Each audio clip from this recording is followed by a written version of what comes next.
Kolhapur, KBCNM University Jalgaon, SRTM University Nanded, the University of Burdwan, Veer Narmada South Gujarat University, Kumail University, IIT University, BHU, University of Allahabad, Usmania University, and many, many more. We are really happy to welcome all these participants from all states. Continuous 2 days they are there. All participants, I request them to be in touch with us. Feel free to write to us. Be associated yourself with University of Mumbai. I welcome here Dr. Rashmi Oza, Dean of Faculty of Interdisciplinary and Professor of Department of Law, University of Mumbai. Thank you, Rajesh. Amarendra Sinha is there from Varanasi. Karat sir, namaskar. Namaskar. Namaskar, madam. Morning, Dad. Hello. Hello, Kavita ma'am. कैसे हो? Rajeshri, good morning. Good morning. Rashmi, Madam Bindu.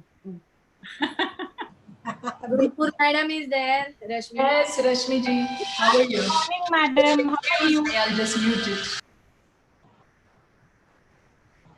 Kavita, we should start now. I think madam is Almost 11. yeah, it's just 1 minute left. We can Okay. wait for a minute and can start. Yeah, just give instructions to put off their videos and mic to other participants, Yeah. except those persons. So requesting all the participants, please you put yourself into mute and also if possible to switch off your video so that we can have seamless session.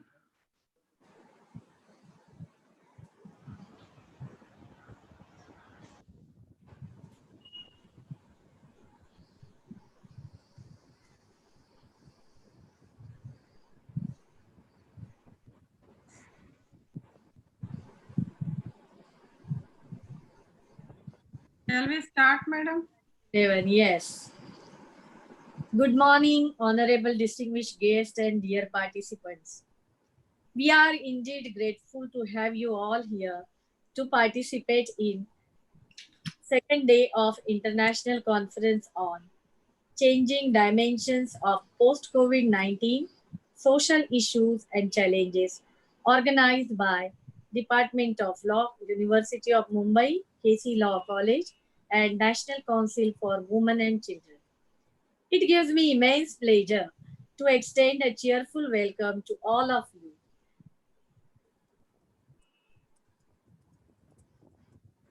Dear participants, your presence in the second day of webinar conference has really made this conference successful in its true letter and spirit. Indeed, it gives me great honor to extend my sincere and hearty welcome to our dearest Madam, Dr. Shashikala Gurpur, Dean of Faculty of Law, Symbiosis International Deemed University, and Director of Symbiosis School of Law, Pune. Dr. Gurpur Madam is a Fulbright scholar and former member of the Law Commission of India. Madam is a source of inspiration for us who has received several awards and also delivered lectures in universities of USA, UK, Dubai, and so on. We are grateful to you, Madam, for accepting our invitation in spite of your busy schedule. We are glad to welcome Dr. Beth Greenwood, Associate Dean of Faculty of Law, Davis School of Law, California, and my dear friend, Ms. Samudra Q. Gale, Chief Officer of South Asia Law Initiatives and Program Officer of Davis School of Law, California. Special thanks to Dr. Greenwood and Ms. Samudra for being with us in this conference to enlighten us about challenges in legal education and higher education at international level.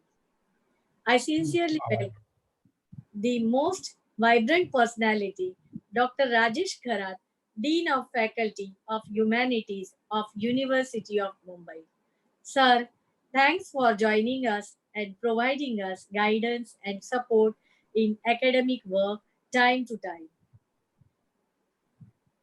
Thank you, Dr. Rashmi Oza, for gracing the occasion.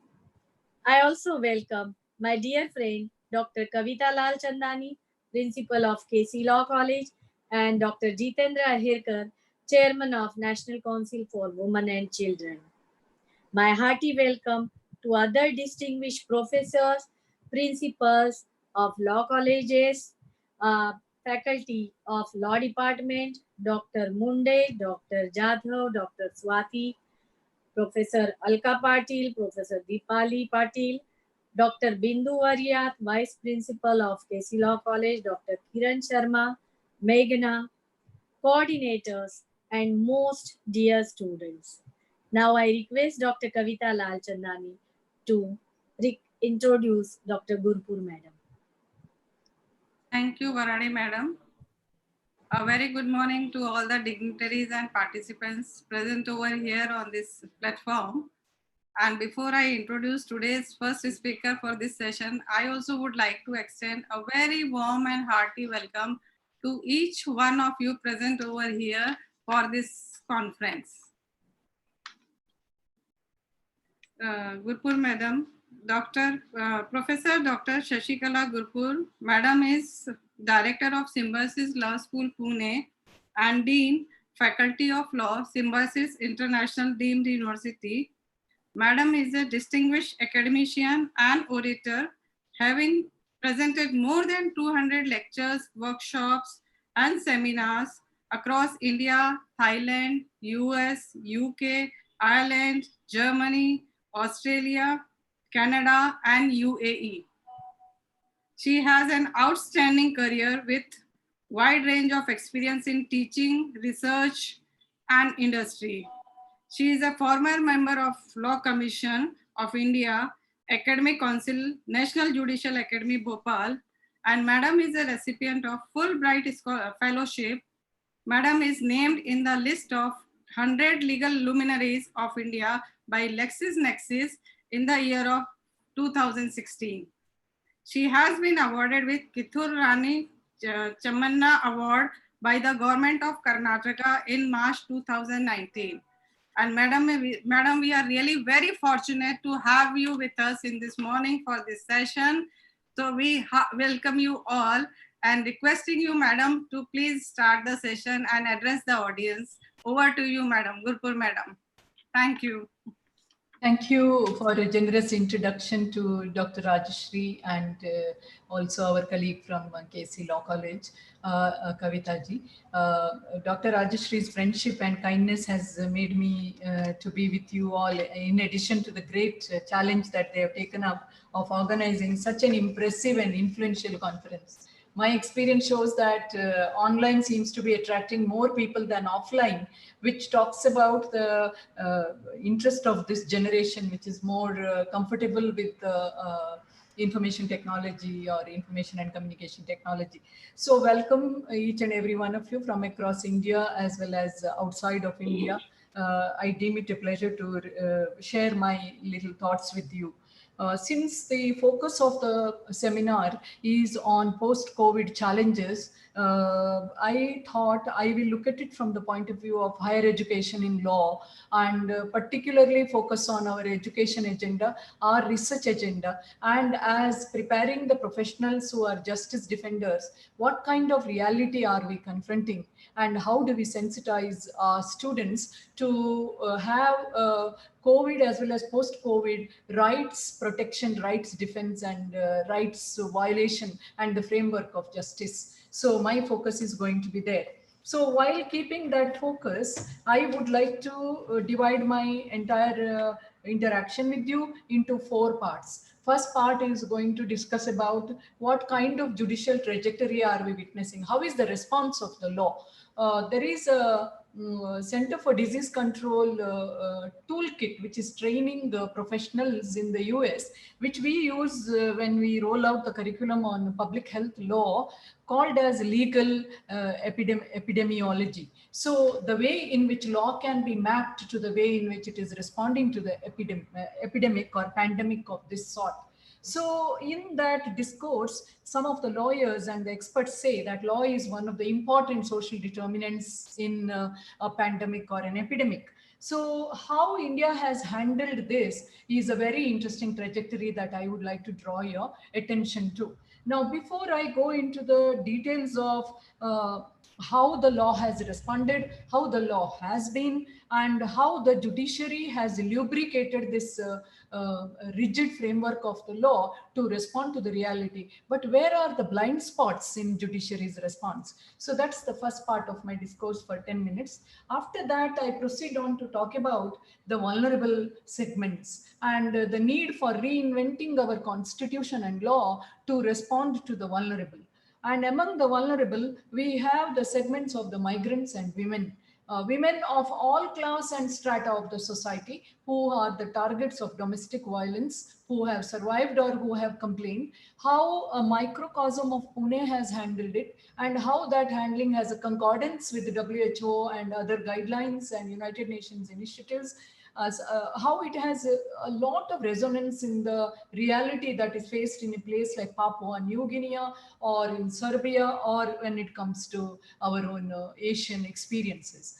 The third dimension that I want to discuss with you is the way in which we have tried to tinker with the labor law at a very untimely kind of situation, in a very untimely fashion, as if we are wiping out the colonial, post-colonial history and post-colonial experience in creating an egalitarian society and a welfare state promise of the Constitution.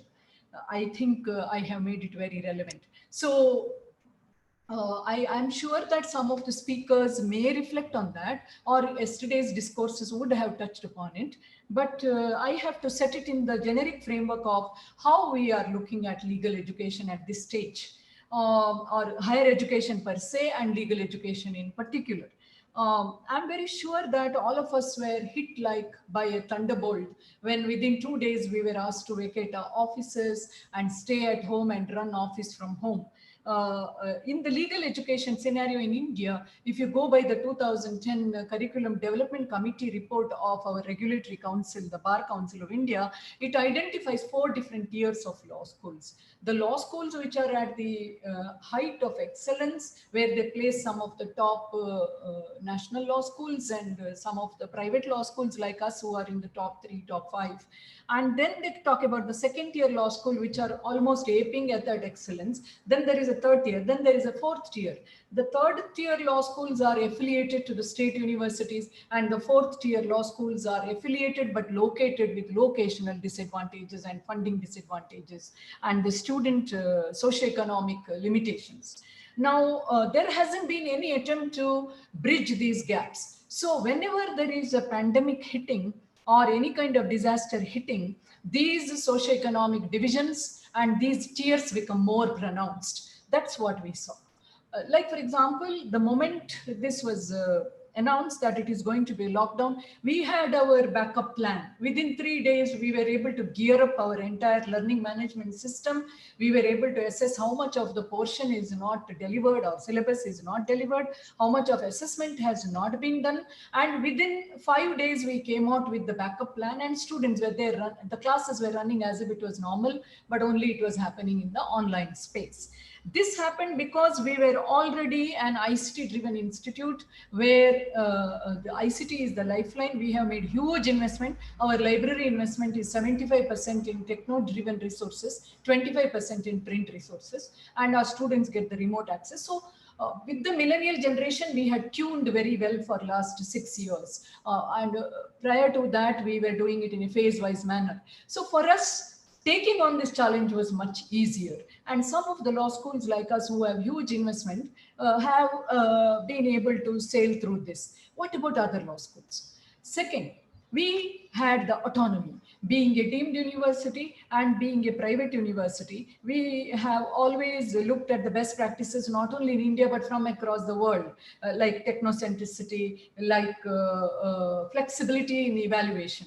So we decided, going by the IB and some of the best practices, let us translate in-house internal assessment itself into the final assessment.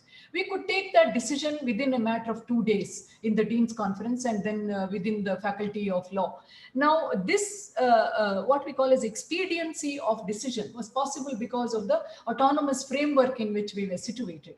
Most of our state universities are still waiting for the nod from the central government, from the UGC, and and the state acts do not give that kind of space. So time has come for us in the post-COVID situation, because we do not know if we are going to be hit by another wave. We do not know how long this wave is going to last. Given our socio-economic divisions, our lack of awareness of the real impact and real preparedness, uneven kind of spread of information, still this country has got only 8%, 8.4% of internet penetration.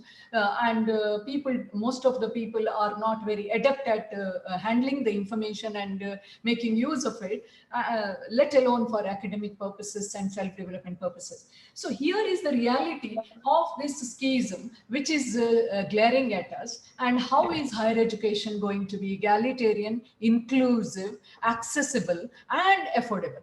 So that challenge is something that I thought, even in incentives and packages, government hasn't made provision for. So budgetary provisions and things like that need to be addressed here, because higher education is the bulwark of development of any country. So in the post-COVID situation, if we are moving at an accelerated phase for making up for what we lost in 2 months and what is going to be lost in another 3 months, then it is going to need lot of reforms for higher education. And there is going to be the issue of fee payment, fee going to be delayed. So automatically we have had many institutes revamping their pay structure, asking people to take pay cuts. Now, teachers are the heart and soul of the system, and teachers are already facing a kind of mental stress by being confined to their homes, not with their students. And on top of that, like insult to injury or injury to insult, we have this idea of pay cut. So why this kind of a situation has come, all of us know, because there is no work, you don't take pay, or you give up your pay for not doing some work. And worst hit, even in the higher education space, are the contract workers. And there is no empathy for these workers, whether they are eating or not, from where the money is coming. If their contracting agency is kind and the owner is kind, they will take care of them. Otherwise, for all the decades of profit they have made at the expense of these people, they don't seem accountable. Once government says pay them, then the court says pay them, then again in the same breath court says that you need not pay them. And about fees, they have been very particular that it is the private sector organizations which have to decide, because education costs and quality education costs more. Somebody has to be accountable for that. Then the next thing that we see is whole lot of management of students. See, now we have our academic year planned, and suddenly we are told that UGC has told till September you cannot invite students to the campus, especially in Maharashtra. It has been the COVID epicenter. So how are we planning to engage our youngsters? So what we did was, soon after their assessment and leftover curriculum learning was done, we gave them an opportunity. If they are able to produce an online course certificate, they can upgrade by their grade by 1 point. So that encouraged a lot of them to take self-learning initiative and not to while away their time, because we were receiving complaints from parents. Next, we also immediately planned online internship. For online internship, we created a 4-page guideline which clearly told what are the possible internships they could do, how to go about with it, and what are the deliverables, how we are going to assess it. Because in our curriculum, internship has got substantial credits, which is about 30% credits, combined with the experiential learning that we do in the field as part of our teaching. So that is aimed at, the Carnegie Report and all other kinds of quality initiatives. So here we created those deliverable lists, about 32 deliverables. So students could not while away any time. We kept them engaged. So for any organization, whether like any other organization like business, etc., for us to keep in touch with our stakeholders, keep them satisfied, keep them engaged, keep them connected to us is a challenge in the post-COVID and during COVID kind of period. The last item I am coming in terms of our generic legal education scenario is about how are we going to, with all these challenges, prepare them as practice-ready lawyers. So aligning our whole learning process, aligning our emergency provisions which we have put in place to keep them positively engaged, and also giving them some kind of emotional well-being kind of input. So what we do is at least once a week, our emotional well-being center person runs an online interaction with groups of students. I also run these things. If I find very wrongful social media usage, then I take it and I discuss with them, and I try to bring some perspective so that they can rethink on such behavior. So stress causes, anxiety causes these kinds of unprecedented kind of behavior on the part of our students, non-cooperation on the part of faculty. So bringing them back to work. See, today I have rejoined my work. I have promised myself I will lead from the front. I will come to my work for 3 hours from today onwards for a couple of days, because getting the campus disinfected itself took about 3 days after 2 months of, layers of dust, etc. So once you lead from the front, 5% of workforce will come, those who are permitted to travel, etc. So you have to look at the change management in the post-COVID period. So that is also a challenge. How do you manage fears? How do you manage anxiety? Because in our country, as in other countries, the information is, there is an overwhelming boom of information, but accuracy and factual correctness of information is something that we need to have with the interdisciplinary team. The team from medical field, the team from economics, from statistics, how to make sense of this for our life. And at the same time, how to keep your health and well-being, both physically and mentally intact, is also an issue. So with those broad discussion of challenges, if you have any questions, you may reserve it or you can interrupt me. I go to the second part of my discussion, which is the constitutional challenge. I don't call it as, some people call it as constitutional crisis. For positivity purpose, I call it as constitutional transformation. What is the kind of constitutional transformation that is required? In my opinion, post-COVID era is an era where you have to see how you have managed the whole situation in the lockdown period. I think in the lockdown period, as expected, we entered into an era of police Raj, where the police took control, state took control. It was a kind of state of emergency with two legislations controlling us, the Pandemic Act and the Disaster Management Act. While Disaster Management Act had equally balanced, which is the post-colonial legislation, which had equally balanced rehabilitation and survivor-centric focus, etc., the pandemic legislation has given ultimate power to the authorities to regulate and prevent further infection. So the balance between the two legislations is something that throws up a kind of constitutional challenge, in my opinion. And the way in which these challenges came before various Indian courts, particularly before the Supreme Court, is also interesting. We had courts right from Punjab to Rajasthan to Delhi to South Telangana and Karnataka, and more in Mumbai, confronting these realities as much as the Supreme Court. To the credit of these various high courts, which equally have the power to interpret central legislation, the high courts have been more in tune with the realities of the social divisions and socio-economic determinants of the pandemic compared to the Supreme Court, which in some experts' words has in some sense abnegated its responsibility, and it has also been what they said, Mary Antoinette, particularly in reflecting on the migrants who got killed in the train track because of being hit by the train. The judges said that who asked them to travel? So what makes them travel is a kind of socio-economic reality where the judicial apathy was something that was criticized left, right, and center as far as Supreme Court was concerned. But it's not all that bad. One of the Supreme Court judges, when the lockdown began by the end of March, had gone to the labor camp, migrant labor camp, and distributed food. So when one of the brethren behaves like that, the other people sit like this in expressing apathy is, in my opinion, a kind of situation which demands reinventing the constitution from the point of view of the vulnerable. The focus on the vulnerable within the constitution has been spread out in different parts of the constitution. Within the vulnerable, you know, the very word vulnerable, which comes from the word vulnus, which means the wound, which means those who are vulnerable to suffering. Now, that is a situation where people are not being subject to suffering because of their physical limitation alone. It is a psychological limitation. It's a combination or culmination of what we call as qualitative and quantitative deficit of resources. Now, qualitative, quantitative deficit of resources in our observation is seen particularly in case of migrant labor who do not belong to that locality, who do not have the support system, who have got other compounding factors such as the women, children, and caste and cultural factors, language factors. So in Pune, when the migrants were leaving, our law school got involved through its community service wing with the district legal aid services to document the reality of these migrants. And there we came to know that there was a very dark situation there in terms of people being driven to leave homes because after 1 month they didn't have money to pay rent, they didn't have money to buy grocery or provisions.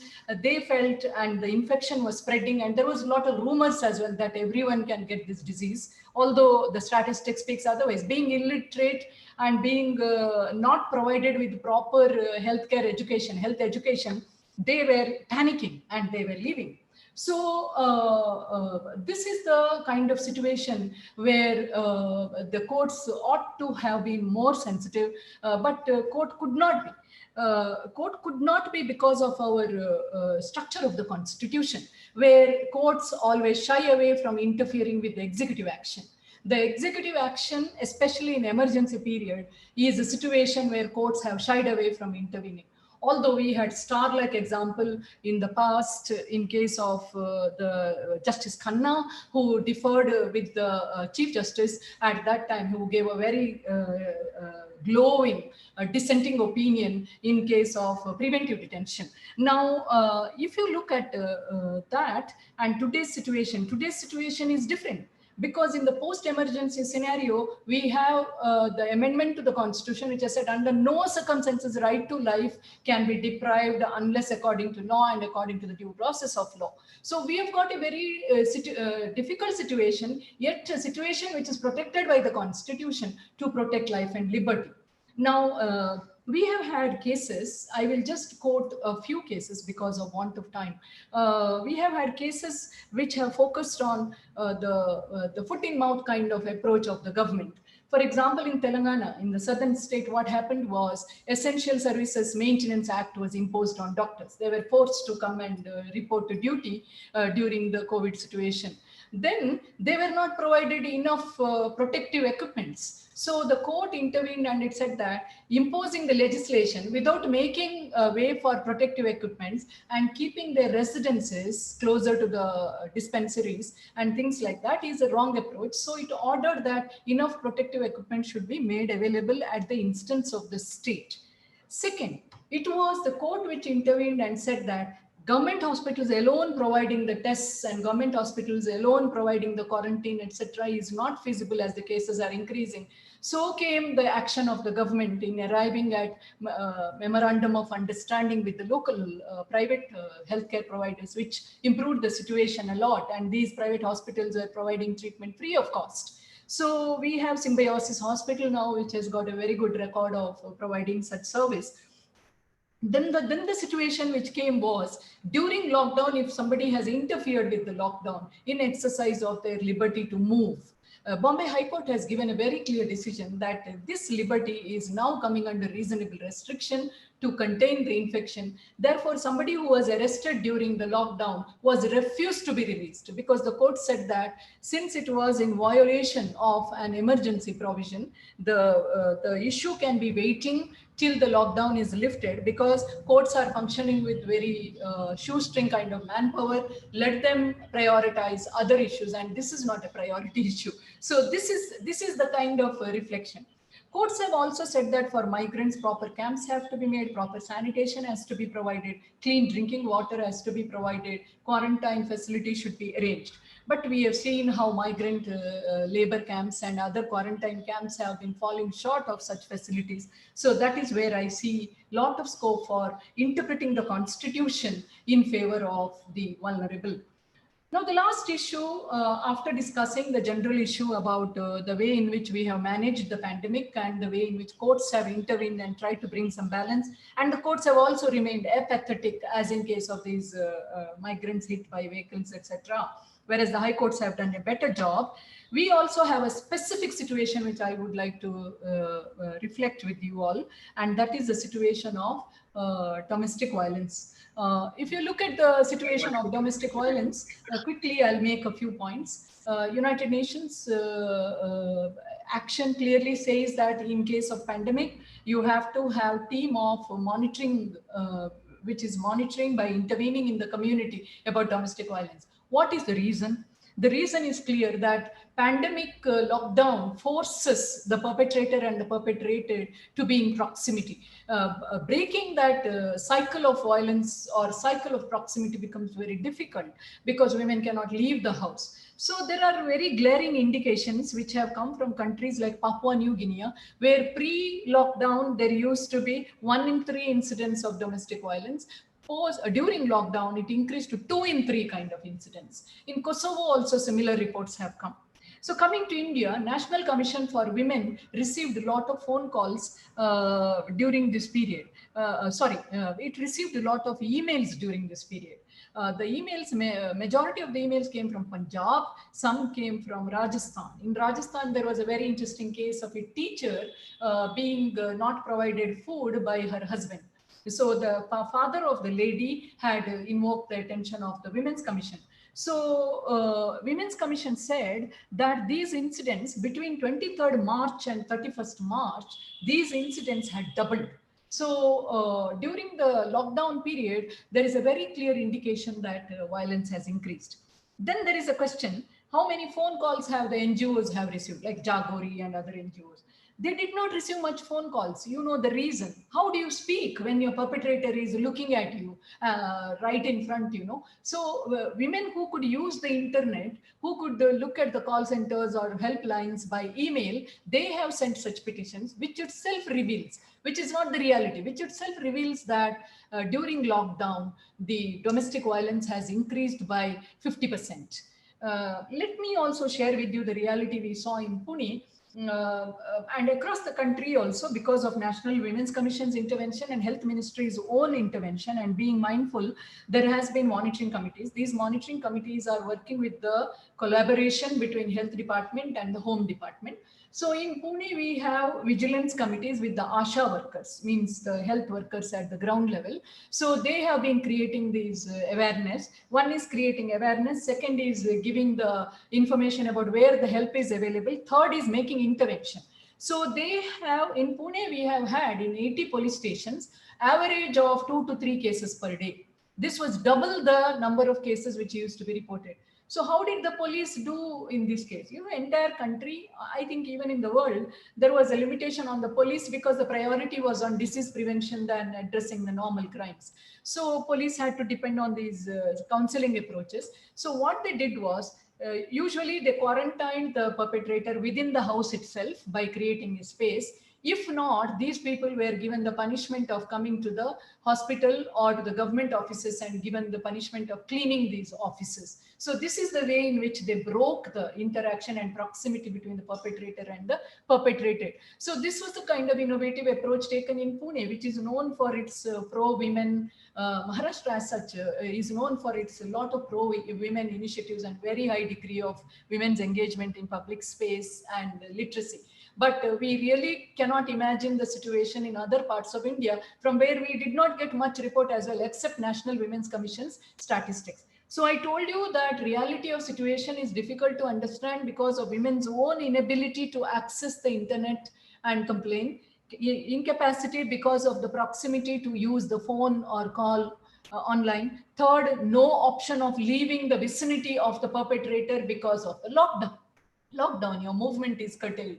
So 2 months is going to be very difficult period. So post-COVID situation will be, first of all, to provide for mental health interventions in such cases and to provide for de-stressing mechanisms. The last point, the last theme I would like to leave with the House for next 2 to 3 minutes is the labor law. We have seen in India, all of a sudden, one of the states of India declaring that all the labor laws are going to be not applicable. And after huge protests by trade unions and the public and the media, unequivocal, unified protests, they had to renege on that. But that happened just last week. Then there were other 3 states. This state was Uttar Pradesh. We had Madhya Pradesh, Gujarat, and we also had Madhya Pradesh, Gujarat, Rajasthan also declaring, because these are the states which want to woo the investors from China, and the ease for doing business index is having labor law as one of the pain points, because in India, once you are employed in a secure job, it is very difficult to fire. The hire and fire policy doesn't exist in case of organized sector, because there is inspections by labor inspectors, etc. So they claimed, those who made the labor law non-applicable claimed that it had 2 bona fide intentions. One is to attract the investment, and second is to do away with the license and inspection branch, that inspectors won't come and interfere with the employer. It is such a bad timing to declare this, because as such in India, if you look at women's employment, large percentage or maximum vulnerable migrant people's employment, it is in unorganized sector.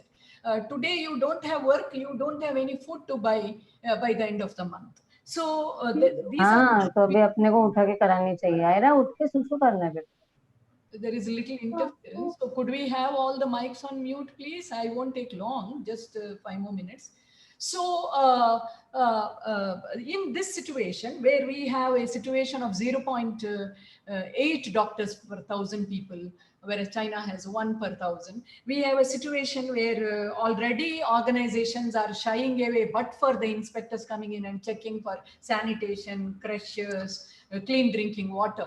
If you are doing away with the labor law, what will be the human rights? It's like putting the entire history of India to pre-colonial, pre-constitutional era about the protection of human rights. Labor law is not just about all those 40 odd legislations which talk about payment of wages, minimum wages, Employee State Insurance Act. It's more about creating the kind of egalitarian, welfareist equation between the employer and the employee. Hire and fire might be made easier because there is a kind of option of leaving the job or disagreement with the contract, etc., which is more of a matter of negotiation. But doing away with the trade union, doing away with the Industrial Disputes Act, etc., will not provide any forum for the aggrieved party to go for. So that can result in more strikes, more protests, and more negative impact on the Indian production or manufacturing and other kinds of sector.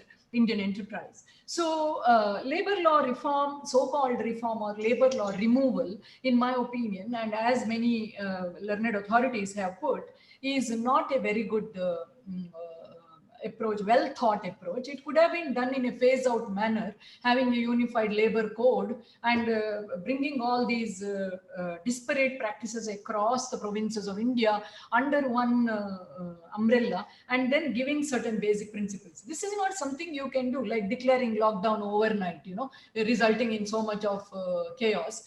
Labor law removal also is a kind of foot in mouth kind of approach, which cannot be done in that careless manner, especially in a country where lot of compliances of labor law by many employers is still an issue to be discussed.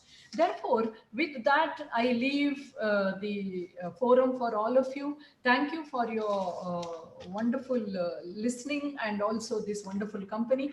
Today, if we look at India, we are investing only 2% of the GDP in health. This kind of poor treatment of health, which is which is protected under Article 21 as right to health, which is one of the important goals under the Sustainable Development Goal, resulted in not so satisfactory way of handling the COVID challenge. So post-COVID challenge is going to be for all of us lawyers to look at research, to look at education, to be focused on health as a human right, to advocate for more investment, to be more careful. We need not be aware only during COVID. There are other disasters as well, the natural disasters, man-made, human-made disasters. So unless we are going to make our laws mapped to the vulnerable and mapped to the constitutional guarantee and constitutional scheme of welfareist state, the COVID challenge is an indicator of such unpreparedness and inequality inherent in our constitution. So we need to have more and more data-driven, data analytics kind of approach with our students, which is going to make them great justice defenders and which is going to make a lasting impact on the map of this country and on the humanity as well. Thank you very much once again, Professor Rajeshri and her team. Thank you, co-panelists. It's an honor to share the dais with you. And thank you very much and all the best.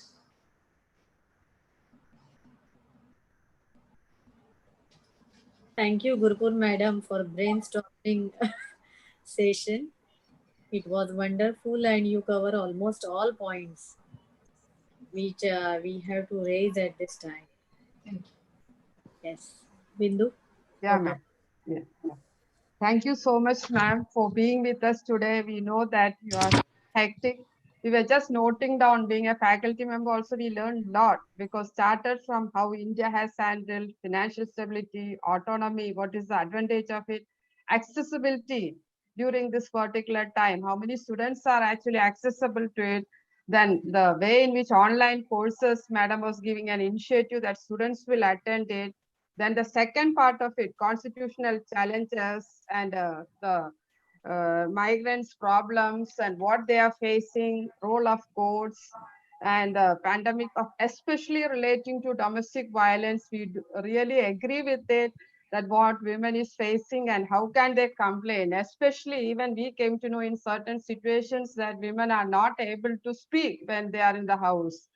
And it was an awesome, we were eagerly hearing it. We thought that if you could hear more from you, from the part of KC Law College, Bombay University, and from National Women Development Cell of Jitendra Sir's initiative of Maharashtra, and on behalf of entire teaching faculty, staff, and participants, thank you so much. It was an awesome lecture, inspiring. And we appreciate that you have come for work. Really, it's an inspiring one. Thank you so much, ma'am. Thank you so much. Yeah. Now, ma'am, can I go for the next speaker? Yes. Yeah. So today we have got two participants from abroad, that is overseas. First of all, due to time constraint, I am saying that I am taken cut short with your profile because time doesn't permit me. It goes on to pages. One is Miss Samudra Kujal. She is Chief Officer, South Asia Law Initiative. She had been working as Associate Director, Outreach and Admissions in Portland State University, associated with UC Berkeley, and is Inspector and later on International Freshman Application Reader. Worked as admission specialist in California State University and also as an international student advisor to North Dakota State University. Once again, I'm saying that it runs to pages due to time constraint. I'm cutting short, and I'm just now going to introduce the next overseas speaker, that is Dr. Brett Greenwood. Madam is Associate Dean, Davis School of Law, University of California. Madam is actually is responsible for School of Law International Program. Madam serves as Director for LLM Program and teaches legal research and writing and US Legal System Seminar. Has received undergraduate degree from University of California and from JD from University of California, Davis School of Law. Madam is member of State Bar of California. An innovator in international legal education, Madam has created the Summer International Law Program, including the orientation in USA Law Program, the International Commercial Law LLM, Visiting Scholars Program, Visiting PhD Program, UC Davis School of Law Exchange Programs, International Partnership Programs, Specialized Custom Program with International Law Schools, Judiciaries and Corporations. Madam has received various campus committees, served as various campus committees, including Global Strategic Planning Committee, Campus Global Strategic Advisory Committee, Global Centers, Latin America, and other committees to further campus and law school international strategic vision. And the areas of interest are legal research, legal writing, and legal education. Now, we kindly request both of you. We are actually thankful for both of you. We know the timing over there, but still you are with us. On behalf of our entire team, we are welcoming you and eagerly waiting to hear from both of you. On to you, ma'am, please. Hello. Somebody. Hello, thank you so much for that great, amazing introduction. My name is Sumitra Kogel, and I'm here with Dr. Beth Greenwood, my Associate Dean, and she's our LLM Program Director. And so I'm really thankful for Dr. Shashikala for her amazing overview about India, what are the COVID situation, how India facing, and especially in Pune, and then how the law schools dealing with, and the migrant workers situation, because we hear that from the media. So it's really good to hear somebody in the ground. So I'm really thankful for that. So from that, from India situation to, we are bringing you today to kind of a global and kind of the international perspective of the COVID-19 impact. So Dr. Greenwood and I'm going to kind of talk about how this is effect for student mobility and international education in general. I know we have some students in the audience. So I know that most of the people in academia like familiar with these words, internationalization and globalization. But I'm going to kind of introduce the work the research and I have done in 2008 related to this topic. And today we live in international and globalized world, especially in higher education. So according to Knight, internationalization of higher education described the process of integrating an international, intercultural, and global dimension into the purpose functions such as teaching, research, services, that all the things we educators do, and delivery of higher education at the institutional and national levels. So we all are here today at this conference, part of this internationalization process. And globalization is the process that is increasing the flow of people, culture, idea, values, knowledge, technology, economy across borders, resulting in the more interconnected and independent world. Globalization affects each country in different ways.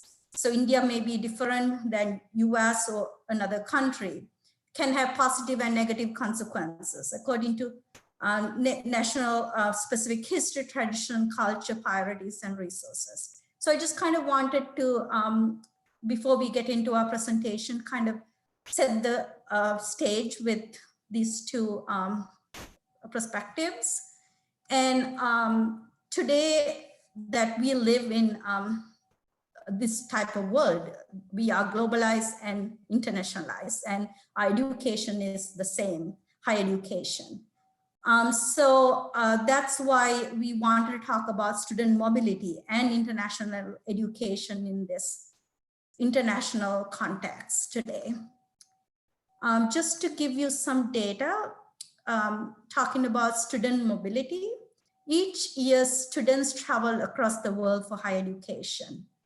Not just US, they go to England, China, Australia, New Zealand, Canada. In 2016, there were an estimate 4.1 million students, researchers, they traveled into one destination to another, leaving their home country to get a higher education or next step in their professional career or lives. So I just wanted to kind of show you how big this is. And talking about student mobility data and Indian students specifically, and the US, related to US, the last academic year, the 2018 and 19, that's the most updated data we have. In the US, we had over 1 million students, according to the IIE. This is the organization, if you're interested, if you go online, it's called Open Door Report. It's IIE Open Door Report. If you can search that online, they're the pioneers collecting data related to international student mobility around the world. So it's a good resource for you to have if you ever wanted to look some data. And talking about Indian students, 2018 and 19, in the United States, we had more than 200,000 Indian students we hosted. And Indian students are ranked #2 in the US, next to China. So you can see that, it's very huge number of students come to US from India, and I know that Indian students go to other countries to get higher education too. Then I want to kind of talk about University of California, Davis. And that's where Dr. Greenwood and I come from the law school. And the UC Davis, one of the University of California system have 10 universities. And we are actually we are the largest university in the California university system, which you may have heard UCLA, UC Berkeley. It's the same system we are part of. And we have about 5,000 international students we are home and we are hosting, and undergraduates, graduates, and some students come for study abroad or exchanges and scholars. And also, so this is about 17% of our student body, which is very significant number. And we have more than 400 Indian students. And our LLM program have 57 students from 19 countries. And UC Davis is ranked #2 for most diverse university in the country, according to the Princeton survey. And so let's talk about what are the challenges due to the student mobility due to the COVID-19. Just like Dr. Shashikala said, in 2 days, everything changed. Yeah, that's what we experienced too. So these are some challenges that we faced and we are facing today. Students are remote learning. I wanted to say that I'm learning a lot of different terms these days. There's online learning, which is, we always had online learning. There are online degrees people could take. There are remote learning, but these remote learning are live lectures. And then there's a hybrid programs. So I'm kind of learning, and it's good to kind of, with this new COVID thing, and we are learning new things related to delivering methods of education. So, and also new students that wanted to travel abroad to get a higher degree or even a short-term study abroad opportunity, or even faculty wanted to uh, leave abroad to get professional development, they may not be able to get visa right now. And to US or any other country, a matter of fact. And there are travel challenges. And I mean, right now, everybody's afraid to even get into a flight. And financial challenges, especially for our students, that they may had a hope to go abroad, had some financial resources before, but circumstances didn't suddenly change with the COVID, and they may not be able to afford higher education anymore. And another big thing that students may not be able to graduate from their home countries on time. So, and that's another challenge. And I know that students constantly talking to me saying that, oh, my graduation, I was supposed to graduate in June, but it's extended till next year. So those are the challenges today our students facing. Students may not be able to take English proficiency exams like TOEFL, IELTS that they may be needed for their university admissions wherever they're going. And also parents simply could be scared to send their kids abroad. In my case, I have 2 little kids. I'm even scared to send them outside right now, let alone across the world. And so we are moving into how we have overcome these challenges at University of California, Davis. So I invite Dr. Greenwood to take the next part of the presentation. And I just wanted to kind of point out, this is our law program class before COVID-19. So if you can see that. And Dr. Green would be happy to talk about what's happening right now. So thank you very, very much, my valued colleague, Samudra Kugel, and thank you very much to Dr. Rajashari for including me in this program. And before I begin on my part, I wanted to make a comment. I so appreciated the brainstorming comments, thoughtful comments of Dr. Shashita, I think, because so many of the issues that you raised are ones that are being raised across the world. Of course, how they appear is different from country to country, but just for example, the issue of access and equity in this very challenging time. That's one very small one. There's so many that you mentioned, and as I listened, it resonated so much with me in terms of the legal challenges and the important role of legal institutions in finding solutions and looking at the research, as you said, and studying those.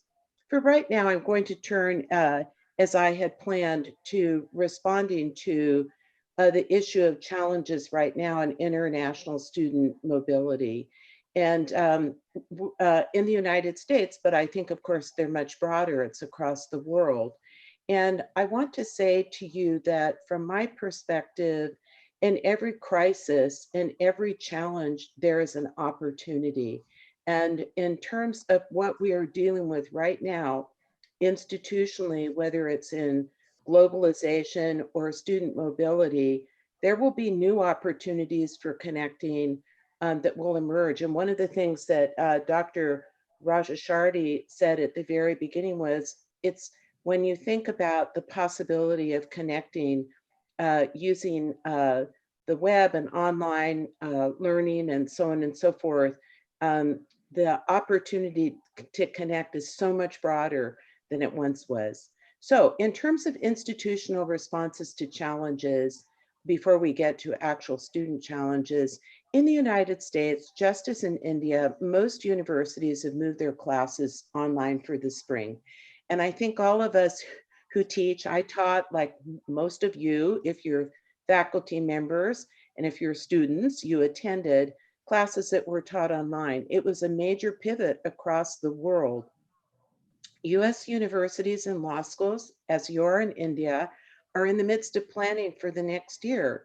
It's a challenge because we don't know what's coming next year. But I think one of the things that I see, because I'm in contact with colleagues across the United States who are making those decisions, some may teach only remotely. Some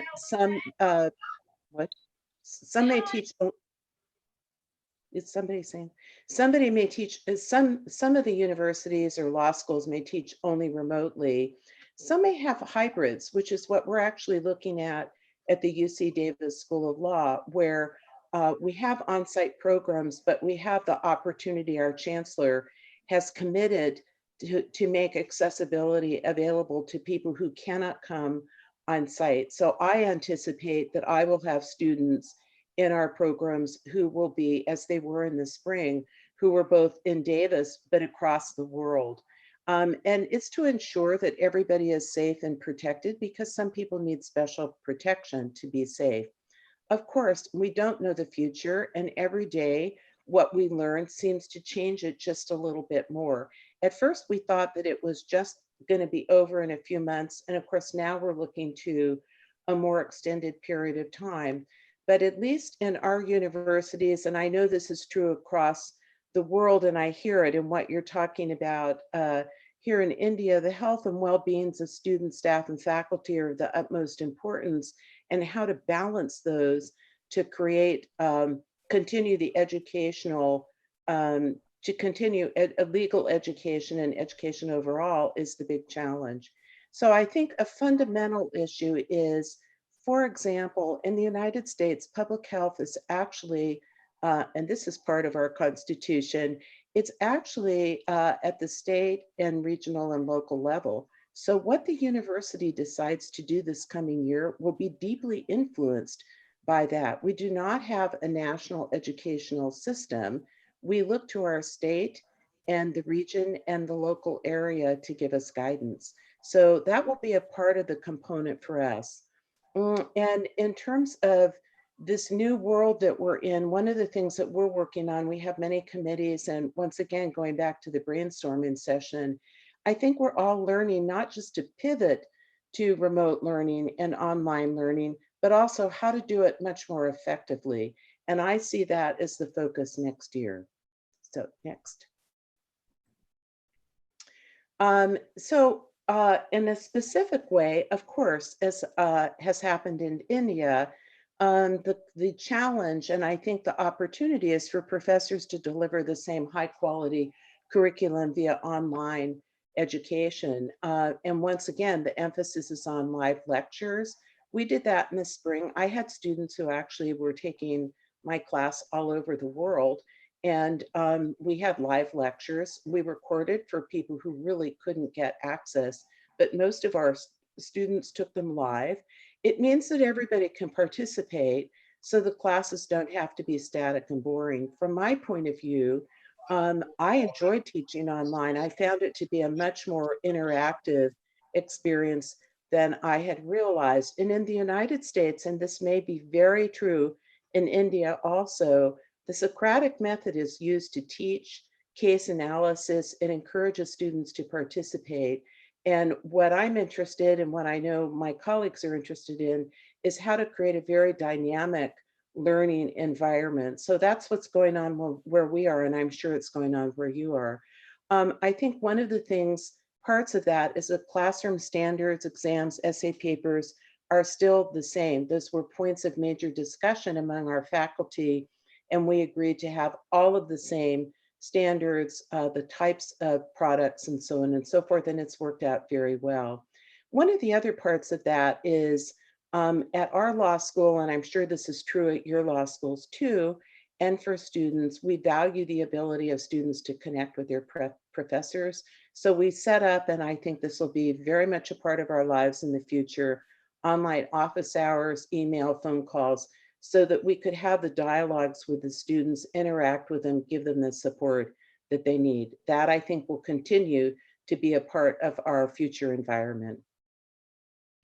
One of the challenges that my colleague Samudra Kugel raised are the very difficult issues related to visas right now. And in fact, the United States closed down a number of embassies. I'm sure that's true of you as well. And so the question is how to allow and support student mobility when embassies have not opened up all over. We see a trend for them to be opening up, not just ours, but other embassies as well. That's going to be an ongoing trend. But I think that one of the things that we're doing institutionally is to tell the people who are part of our programs from other countries, we'll work with you, we will help you, so that if you cannot begin the semester on time because you can't get your visa, then you can begin it using remote learning, this hybrid model. And so when you do get your visa, then you can come and be on site. I think that's one option. Some students are deferring till the next semester. We have a mid-year intake, some to the next year. But the point is, I speak to the students in the audience. That does not have to be a barrier for you. Work with your school and they will help you to find ways to deal with that. I just spoke with our dean today and he affirmed, we will help students. If they can't get their visa at the beginning, that's fine. They can arrive when they get it and they can begin with remote learning. Some students, as I said, may wish to defer, and some students might wait until the next semester. But the point is, institutionally, law schools are trying to be very flexible, and they want to work on a plan that works for you. Of course, there are travel challenges. We all know that. Basically, the airline industry pretty much shut down, but it's beginning to open up again. And once again, universities and law schools will be flexible. They'll work with you to get you to their schools. We've managed to get people home all over the world. We will get you back into the United States as soon as we can. And when it's possible, we will help you with that. You're going to find that. That, I think, is a commitment across the United States in law schools and universities. So once again, if you're delayed in getting plane tickets, then you can begin your classes remotely. You can arrive on site later as soon as you're able to get a flight. And I think that what I put here was persistent counts. If this is something that you want, then it is something that you have to work harder for in the short term. But what you'll find is you have partners and support at institutions in other countries, for example, the United States, and in law schools in other countries, who want to help you to achieve what you want to do. Once again, travel challenges, you could begin remotely and arrive when you can get a flight. If these don't work, you can defer your start date until the second semester or the following year. The major point is to work with your law school and university. They will work with you. Yeah. Another issue that Samudra Kugel raised was the issue of transcripts and graduation completion. That is an issue across the world. We've dealt with it quite a bit already because schools got shut down and it has become a problem. However, schools in the US understand this and they'll work with you. For example, at the UC Davis School of Law, you don't need to bring your original transcripts until you begin your classes. So we have had people actually send us pictures of their transcripts, or they have sent us unofficial transcripts. They have to provide the copy when they come, but it means that you don't have to provide it in order to be assessed for admissions. So the school, once again, will work with you to facilitate your admissions. Once again, the same is true if you're delayed in graduating. We will work with you on that issue. We will help you to figure out a plan that works for you and helps you to begin your legal studies. And once again, I'm talking about the United States or UC Davis, our School of Law, but this could be any place. We would work with you on those issues. I think my main point is you work with the school that you want to go to, and they will work with you to help it happen. And then there are challenges with the IELTS and TOEFL. We've bumped into a lot of that because a lot of the testing was shut down. I know that IELTS and TOEFL are both working on the possibility of online testing. There's a lot going on right now. But the way we've handled it at UC Davis is we've said to people, provide us some kind of evidence of your ability, to your ability to speak, read, and write English, because we all know, of course, that, laws about reading and writing and speaking. So you have to have mastered those at a high level. But what we've done is we've told people, as long as you can provide us with something before you begin your classes that indicates that you do have English language capability, we will accept that. I do believe that IELTS and TOEFL are about to open up. I understand that they're going to begin testing in July. Again, I'm very sorry. I don't know if that's the case in India. I just have heard this. But the point is, you work with your school and they will support you in terms of making all of this possible. Parent worries. Samudra Kugel brought this up, and I thought it was such an important point. And actually, I heard it in the wonderful brainstorming session before. We're all anxious. Everybody's anxious because nobody knows what the future is going to bring. That said, I think that that should not stop you. And I think a key that I heard in the brainstorming session is it falls upon you to do research.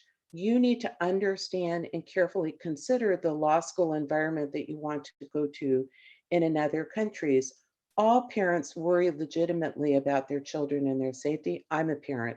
I do that all the time about my daughter. But what you do is you look carefully at the local environment. For example, the UC Davis School of Law is located in a beautiful, safe university town. We have about 70,000 people in our town with very few COVID-19 cases. And in fact, we haven't had any for the last 2 weeks.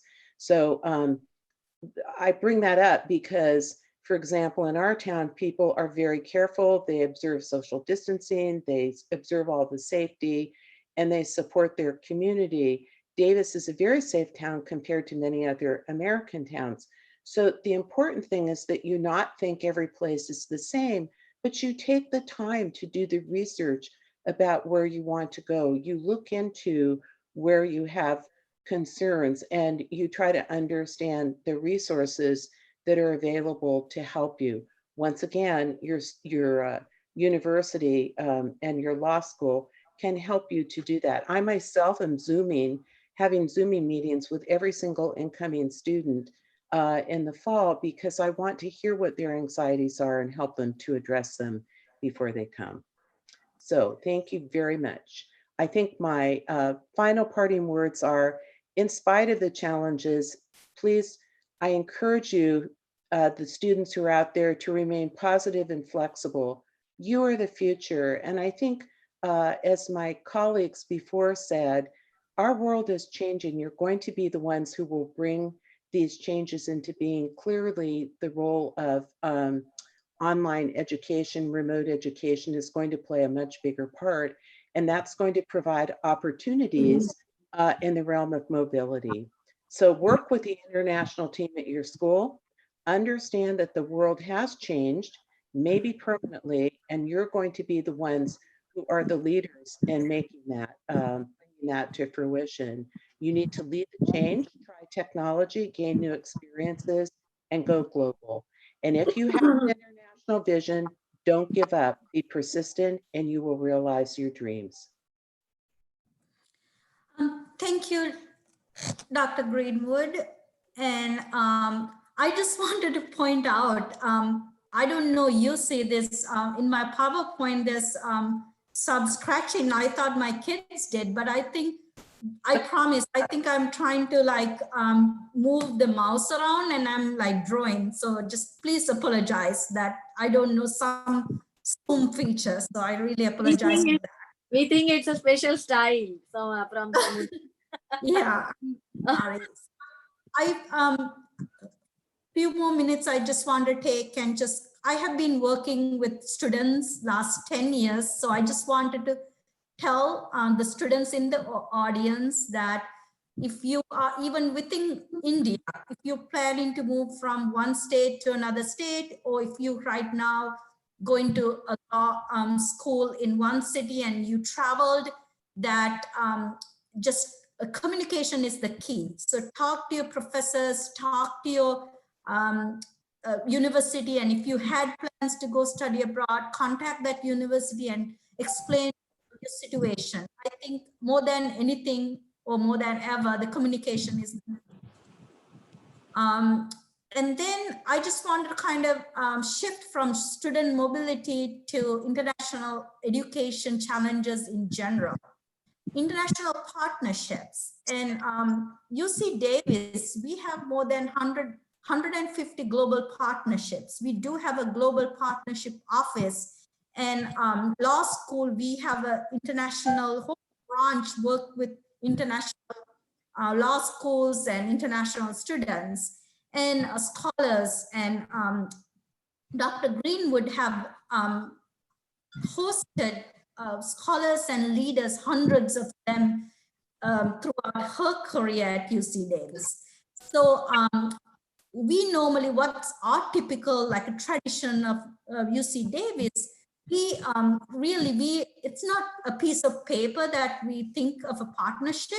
We love our partners. So it's really important for us to maintain our relationship, even though there's hard situations without we are able to travel. So for example, when we have a partnership, it could be in India or it could be any part of the world. Normally we visit our partners every year or every couple of years to maintain that face-to-face, that we really value that visiting partners and the face-to-face interaction. So those have been, we are struggling right now because we don't know when we can travel next. So, so again, for our partnership affairs, the COVID-19 have been impact, and hosting scholars, leaders in our university from international, our partner universities being challenged. And attending conference, I think this is another big one,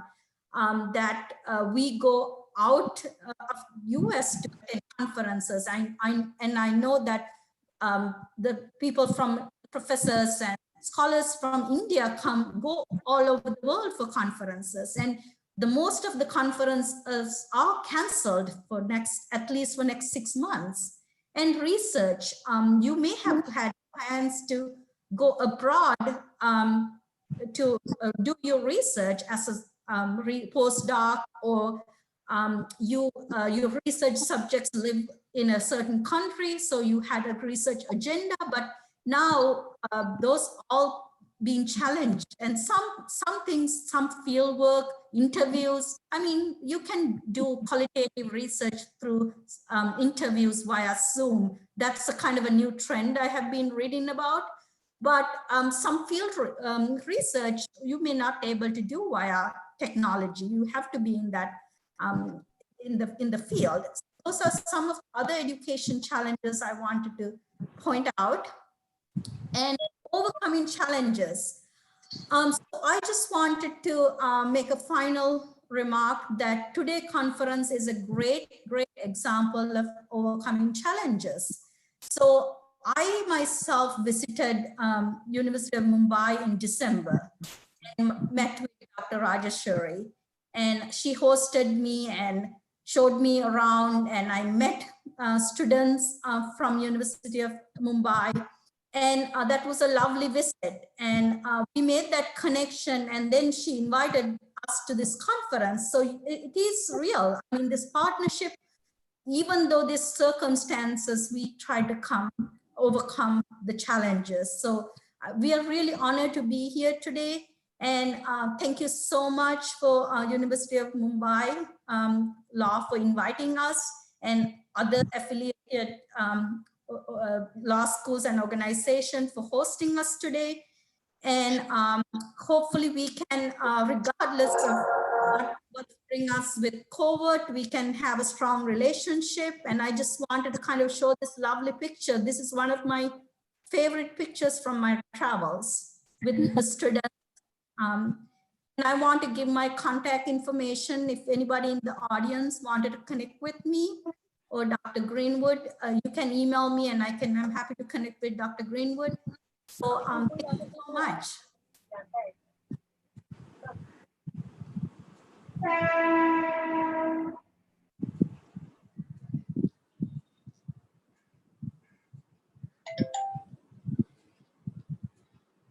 Hello. Hello, Rajeshri ma'am. Yeah. Can I go ahead? Yes. Madam Greenwood is saying something. Just to put on her mic. Sorry, I just wanted to, Samudra Kuga gave such a wonderful end to that in terms of the marvelous role of the University of Mumbai and putting on a conference to show that it's possible to really overcome all of those challenges. And I wanted to thank you again, to you and all of our many colleagues out there and students, for providing us with this opportunity. We look forward to a wonderful and long-term relationship. Thank you again to all of you. And thank you especially to you, Doctor, for you being so kind to include us. Thank you. Thank you, Dr. Greenwood. Thank you, Samudra, for being with us in the midnight of California. But both of you are looking very fresh.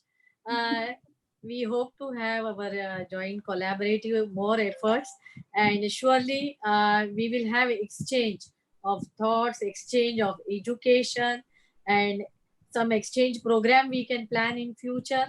And I really appreciate both of your PPT on given information about how we can face these challenges. Thank you very much. Bindu, please go ahead. Thank you so much, Madam. Dr. Brett Greenwood and Samudra Kunjal has given us an overview. Till date, we were hearing about our national challenges which we are facing, ma'am. So it is actually today they gave us an overview about the international education challenges and how they are handling it.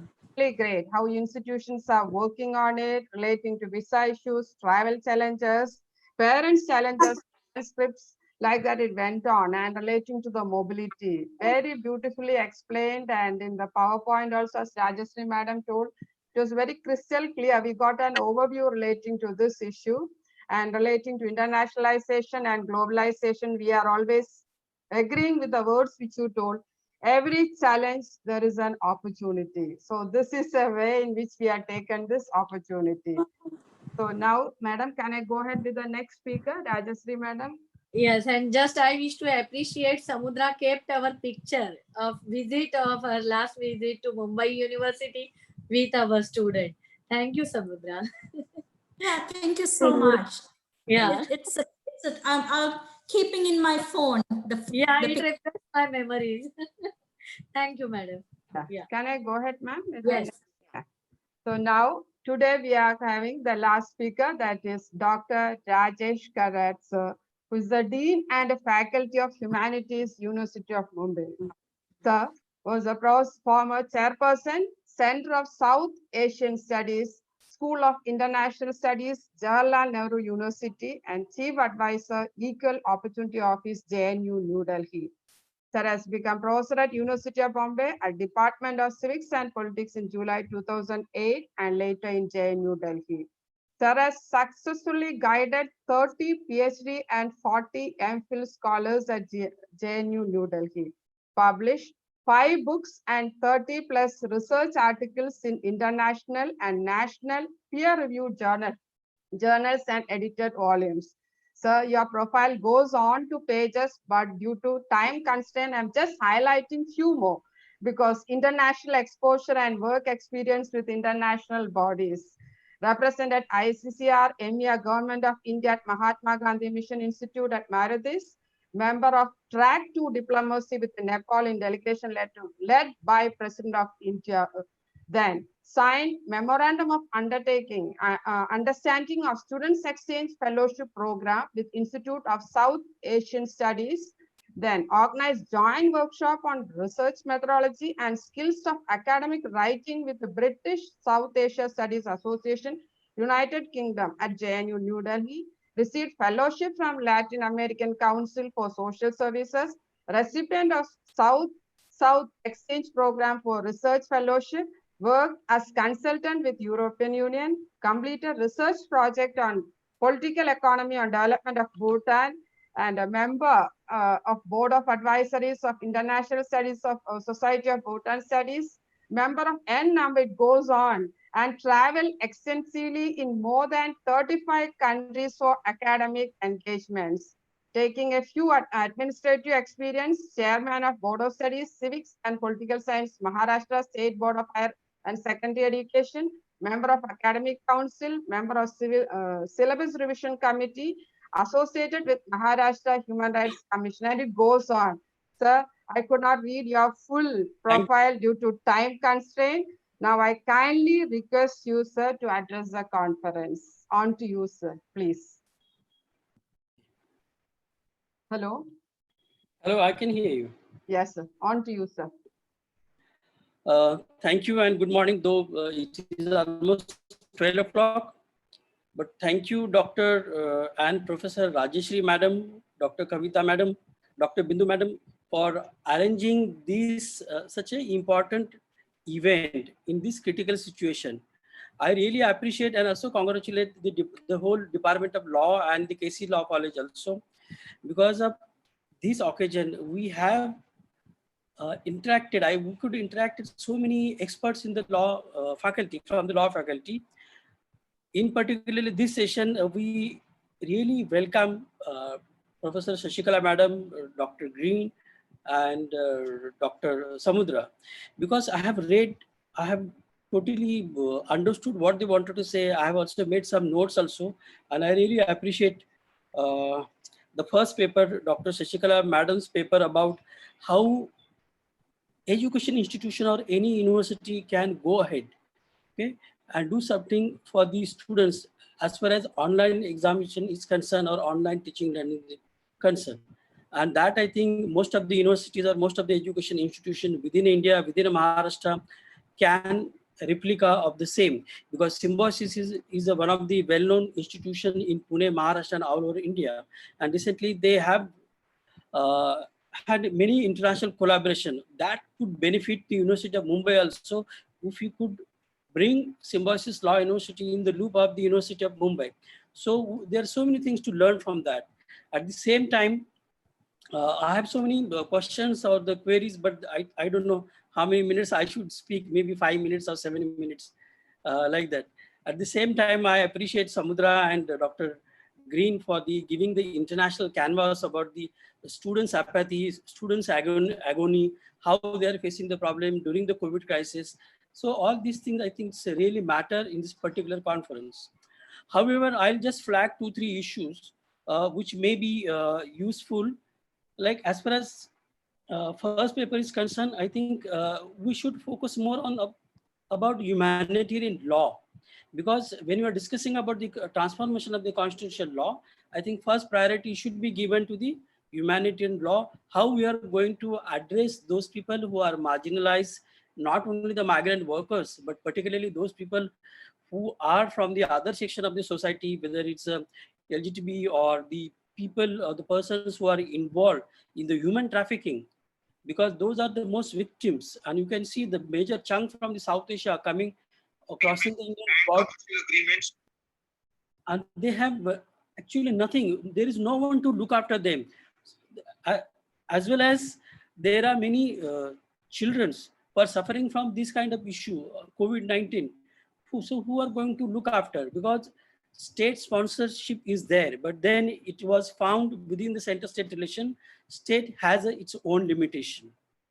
Though we have the two-tier federal system, like Austin said, central and the state and the federal, but now after 1993, 73rd and 74th Panchayati Raj system, we have now 3-layer federal system, the Gram Panchayat, Village Panchayat, Block Development. But despite that, despite delegation of power, you can see most of the people there on the streets, and they are without any support system. So how we are going to address where law comes, how the court can address, how the judges can address. Madam has given so many examples about the judges and all that, how they could interact with those people who are the migrant camps. So I think these are the issues I thought you can do it further. The last point, what I wish the organizers of this team or the conference, they can come out with a good publication while bringing our getting updates from all the authors and the question and answers. They can email to the author, and you can have the very good publication, whether it's an online publication or in print, in the print formulation. But some publication should be there on behalf of the Department of Law and the University of Mumbai. This is what I wish. And once again, I thank all of you and congratulate. Thank you.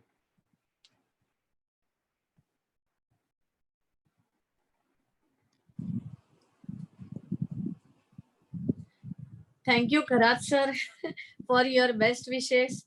Even and we will surely come out with one of the publication, because almost we received 90 research papers. Out of those, which are best one, we are trying to publish it. And outcome of all the our conference, we are going to prepare a report and send it to the government and higher authorities, so that it will facilitate them to plan future challenges and future policies relating to education in India and other things. No, Kavita? We appreciate here now Dr. Mehrajuddin Mir sir, Honorable Vice Chancellor, Central University of Kashmir. Sir, thank you for joining us this morning. Salam alaikum, sir. Thank you, madam. Good afternoon to all of you, and I wish you all the best, and I am pleased to join you. Anyhow, you can Yeah. catch. Our first session is over. Yeah, Bindu is presenting vote of thanks for Karat, sir. Madam is presenting vote of thanks. Yeah, Kindly request our principal, Dr. Kavita Lalchandani, madam, principal of KC Law College, to propose vote of thanks for this particular session. On to you, ma'am. Thank you, Dr. Bindu.